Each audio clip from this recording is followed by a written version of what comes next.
নমস্কার। আজকে আমি রান্না করছি কই মাছের একটা নতুন রেসিপি, যেখানে সর্ষের সঙ্গে নারকেল কোড়াও থাকে। প্রথমে নুন আর হলুদ মাছটাতে ভালো করে মাখিয়ে নিতে হবে, তার সঙ্গে সামান্য একটু লঙ্কা গুঁড়ো, এবারে একটু সর্ষের তেল দিলে ভালো হয়। এবারে মাছটাকে মাখাচ্ছি।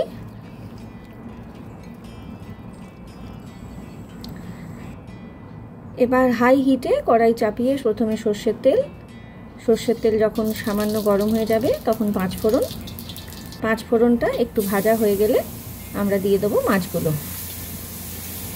খুব ধোঁয়া উঠছে, এবার ভালো করে নাড়াচাড়া করতে হবে একটুক্ষণ, যাতে মাছের গা থেকে ওর আঠাটা বেরিয়ে যেতে পারে। মিক্সারে এবারে ঘুরিয়ে নেব একই সঙ্গে কাঁচা লঙ্কা, পেঁয়াজ, একটু নারকেল কোড়া, সর্ষে আর পোস্ত। সঙ্গে দিয়ে দেবো হলুদ আর নুনের গুঁড়ো। মিক্সারে ঘুরিয়ে নিচ্ছি যতক্ষণ না বেশ মিহি হয়। ইতিমধ্যে মাছগুলো একটু ভাজা হয়ে গেছে, একটু জল দিয়ে দিলাম, তারপরে পোস্ত, সর্ষে বাটা, নারকেল বাটা দিয়ে দিলাম। দেওয়ার পরে একটু ফুটতে দেব। কই মাছ রান্না হতে খুব বেশি সময় লাগে না, তাই তাড়াতাড়ি রান্না হয়ে গেল। আমরা ঢেলে নিলাম একটা হলুদ পাতার উপরে। হলুদ পাতায় ঢাললে হলুদ পাতার একটা নিজস্ব গন্ধ ভেতরে ঢুকে যায়। সেই গন্ধটাকে আরও বাড়ানোর জন্য আমরা ঢাকা দিয়ে দিলাম একটা সাদা প্লেট, যাতে গন্ধটা ভেতরেই থেকে যেতে পারে। এরপরে আজকেই আমরা রান্না করছি বাগান থেকে তুলে আনা লাউ আর কুমড়ো শাকের একটা পোস্ত দিয়ে তরকারি। এখানে দিয়ে দিয়েছি কালো জিরে ফোড়নে, সঙ্গে 2-4টে মৌরি।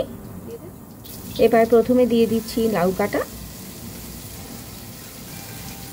লাউগুলোকে প্রথমে সামান্য একটু নাড়াচাড়া করতে হবে হাই হিটে, নাহলে বেশি জল বেরিয়ে যাবে। লাউ নাড়া হতে হতে যখন একটু নরম হয়েছে তখন আমরা শাক আর ডাঁটাগুলো কাটা থাকা অবস্থায় সেগুলো দিয়ে দেবো। দিয়ে আবার নাড়াচাড়া করতে হবে একটুক্ষণ। নুন দিয়ে দিচ্ছি। যখন দেখবো পাতাগুলো একটু কমে এসেছে তখন আমরা ঢাকা দিয়ে দেবো।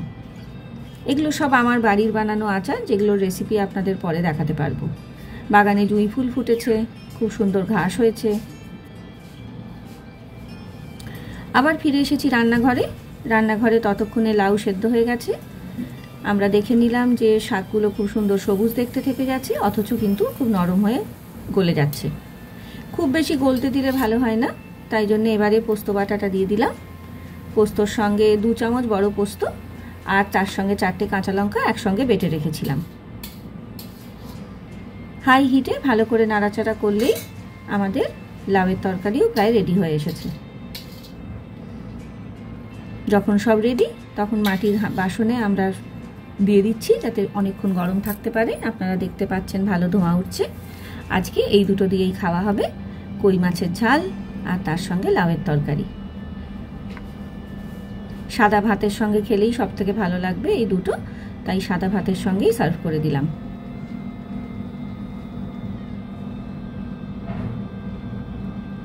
ভিডিওটা কেমন লাগলো অবশ্যই জানাবেন, আর রান্না করে তো নিশ্চয়ই খাবেন।